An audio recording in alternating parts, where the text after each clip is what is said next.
오늘 요한복음 4장 10절 한 절 말씀 가지고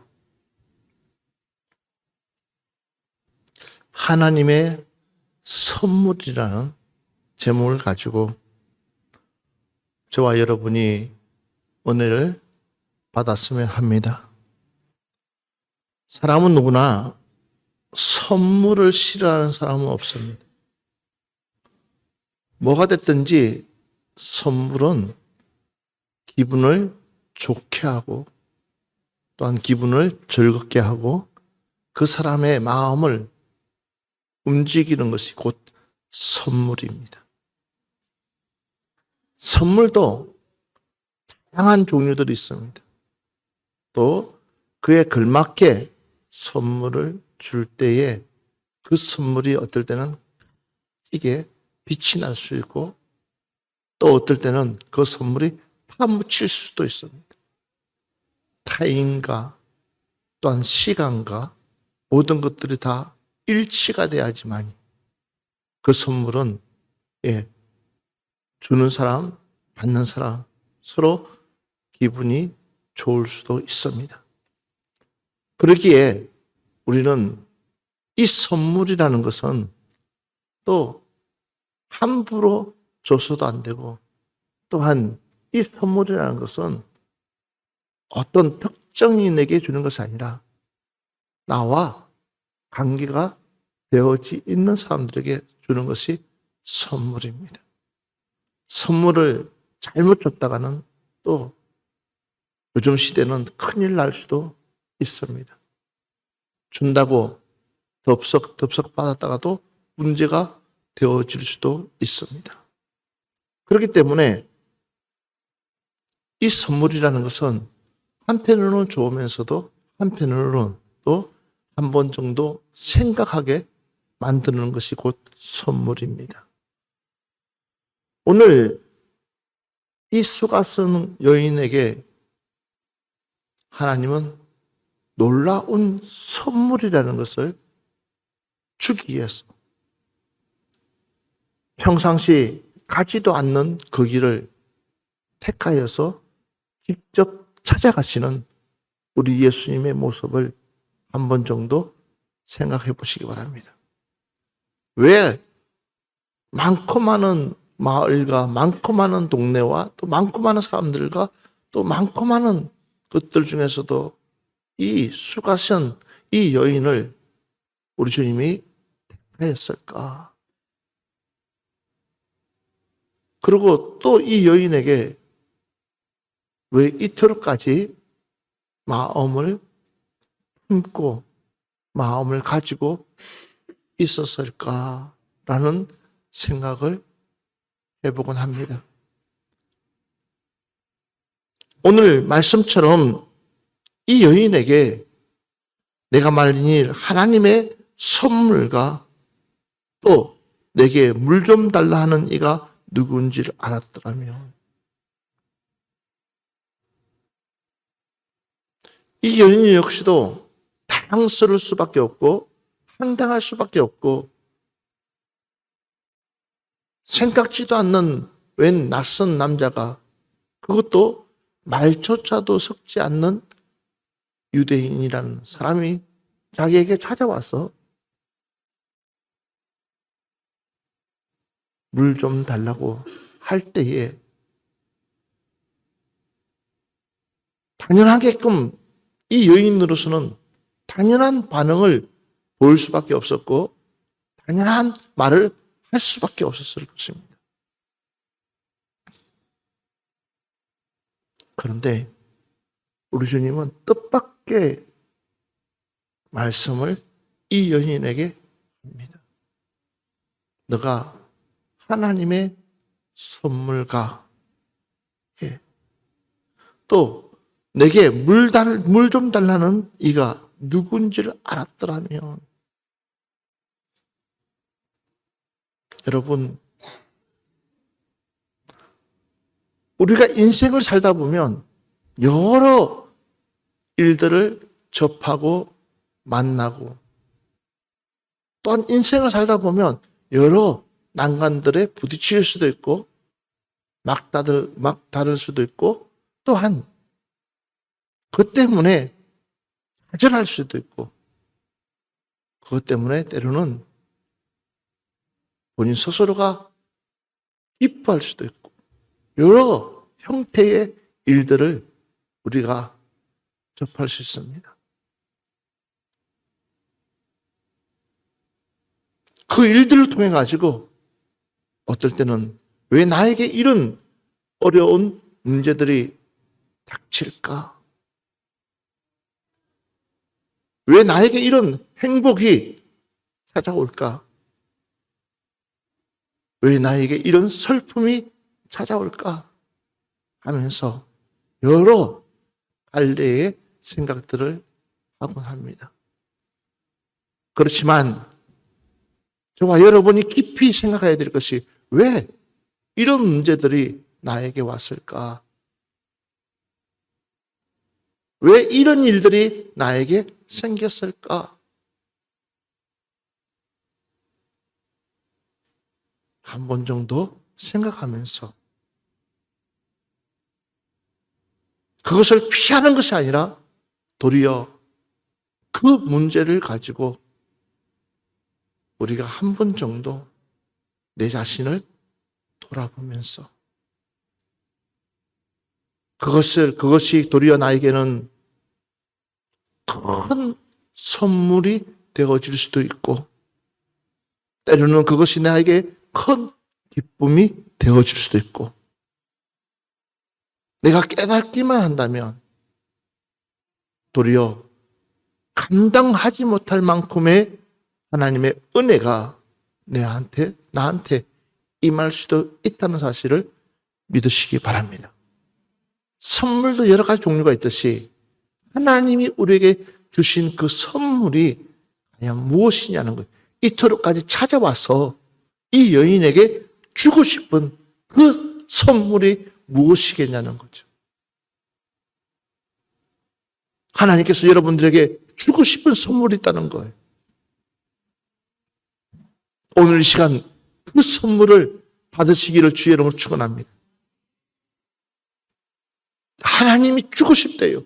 여러분들에게 그 선물을 주고 싶다고 우리에게 이미 주님이 오시기 전부터 우리에게 하나님께서 말씀하고 있습니다. 한번 볼까요? 이사야서 9장 6절 말씀입니다. 같이 봅니다. 시작.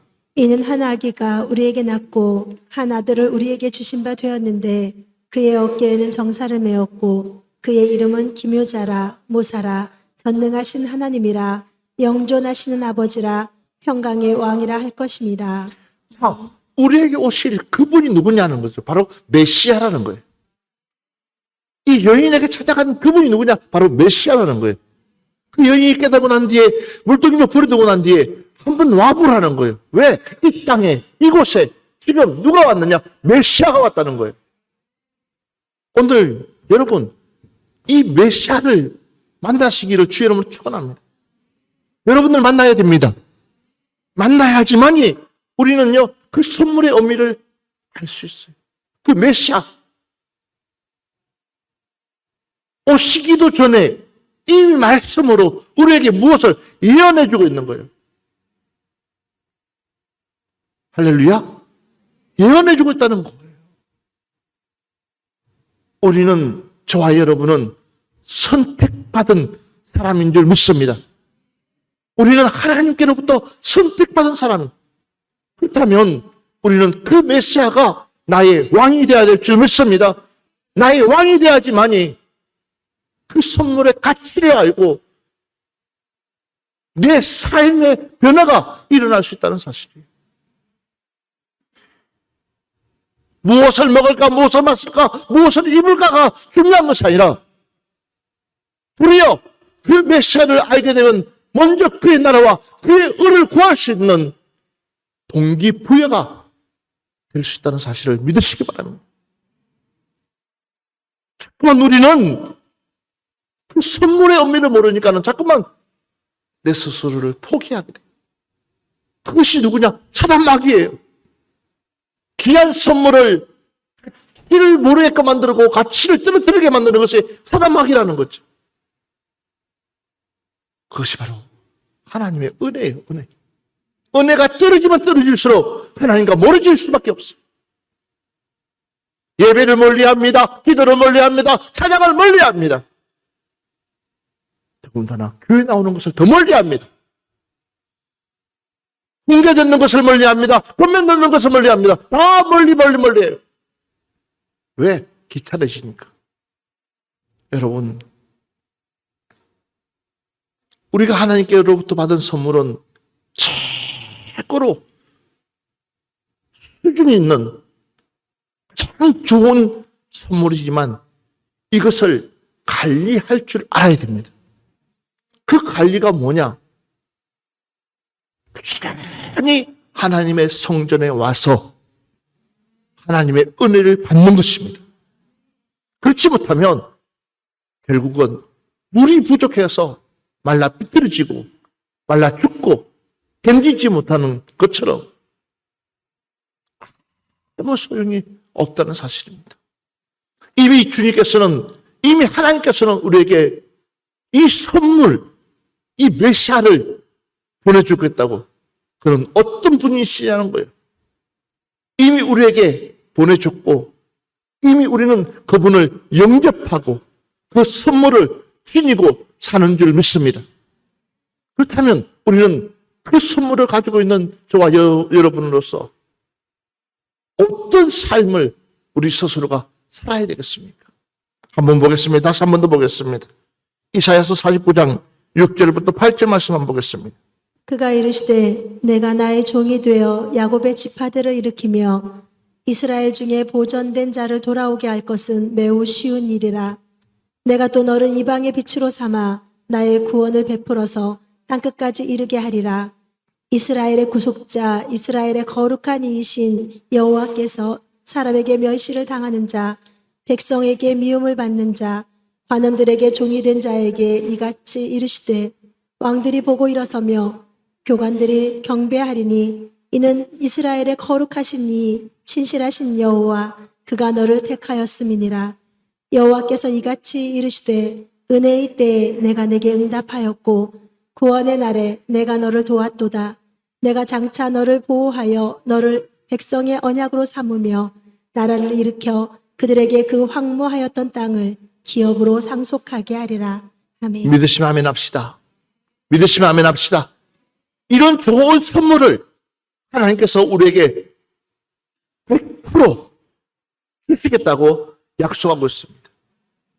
그 약속의 주인공들이 바로 저와 여러분이라는 것입니다.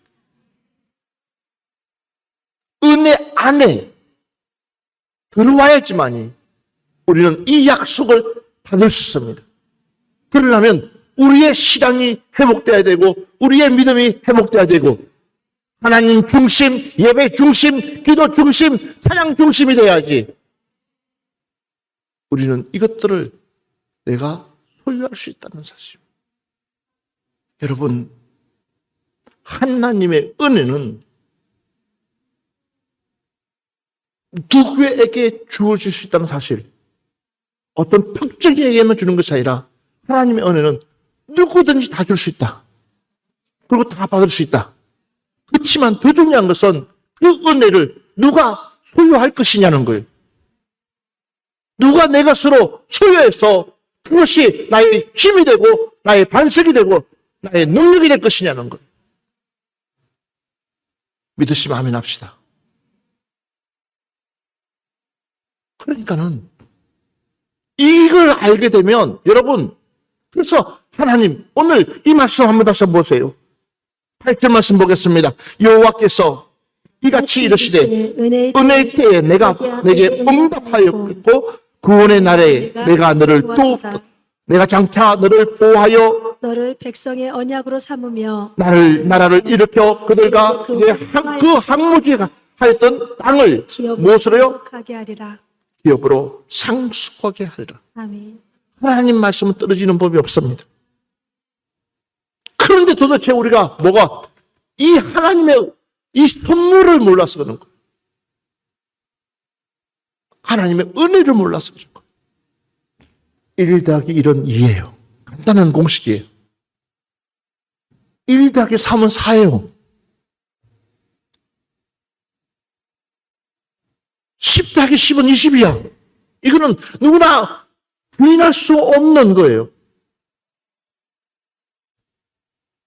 그러나 중요한 것은요, 하나님은 보리떡 5개와 물고기 2마리로, 보리떡 2개와, 보리떡 5개와 물고기 2마리로 5,000명을 먹이고도 남았다는 거예요. 상상을 해보세요. 1 더하기 1은 2가 나와야 되는데, 그러면 보리떡 5개와 물고기 2마리면 1개씩만 나눠서 7명이 먹어야 되는데, 7명이 아니라 5,000명이 먹고도 12광주리가 남았다는 사실이에요. 보리떡 5개와 물고기 2마리, 5,000명이 먹고도 12광주리 남았다. 이것이 바로 하나님의 축복인데, 이 축복이 내게 임할 것을 내게 임할 것이라는 것을 믿으시면 크게 아멘 합시다. 은혜가 있을 때는 이 말씀이 믿어져요.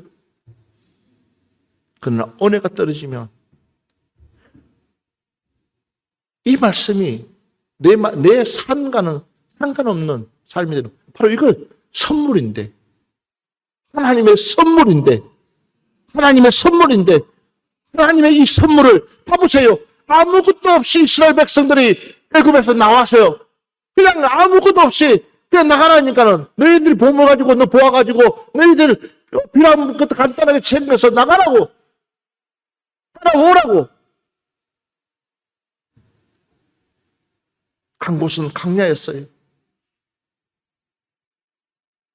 거기서 뭘 해먹고, 거기서 뭘로 살겠어요? 낮에는 더워서 못 살고, 밤에는 추워서 못 살고. 뭐가 생겼어요? 핑계거리가 얼마나 좋았어요. 더워서 죽겠다고 불평할 수 있고, 추워서 죽겠다고 불평할 수 있고, 먹을 것이 없다고 불평할 수 있고, 입을 것이 없다고 얼마나 많아요. 그런데 놀라운 사실은 하나님이 그 많은 사람들을 한 번에 다 해결해 주신 줄 믿습니다. 이게 우리 하나님이세요. 이 여인은 역시도 마찬가지예요. 만약에 그곳에 메시아가 온다고 알았더라면 이 여인이 정신 차렸을 거예요. 그런데 아무런 준비도 하지 않고 그냥 몸뚱아리 물동이 들고, 왜 창피하고 그러니까 오전에 가서 그냥 물 하나 뜨는 거에 불과한 거예요. 그런데 낯선 남자가 와가지고 이 말 저 말 하면서 하다 보니까는, 아니 이래도 부해나고 저래도 부해나고, 이래도 화가 나고 저래도 화가 나는 그런 자존감이 뚝 떨어져 있는 이 여인이, 자존감이 뚝 떨어져가지고 아무것도 할 수 없는 이 여인이 그분의 말씀을 듣다 보니까 귀가 열리는 거예요. 듣다 보니까는 눈이 떠있는 거예요. 듣다 보니까는 그 말씀을 알아듣고 뛰쳐나갈 수밖에 없는 거예요. 왜? 그 마음이 뜨거워지니까는. 우리 하나님의 말씀, 우리는 제대로 깨닫고 제대로 믿고, 우리 하나님은 거짓 하나님 아니라 우리 하나님은 말씀대로 이루시는 하나님, 말씀대로 응답하신 하나님.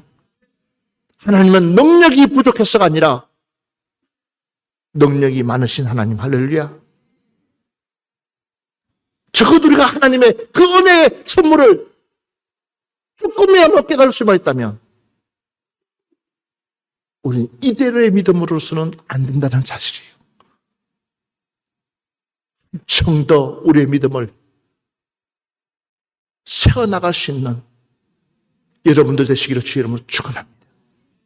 그래야지만이 하나님께서 우리에게 최고의 지경을 넓혀 주시겠다고, 내 소원한 바를 이미 하나님은 듣고 응답해 주시겠다고 우리에게 약속하고 계신 줄 믿습니다.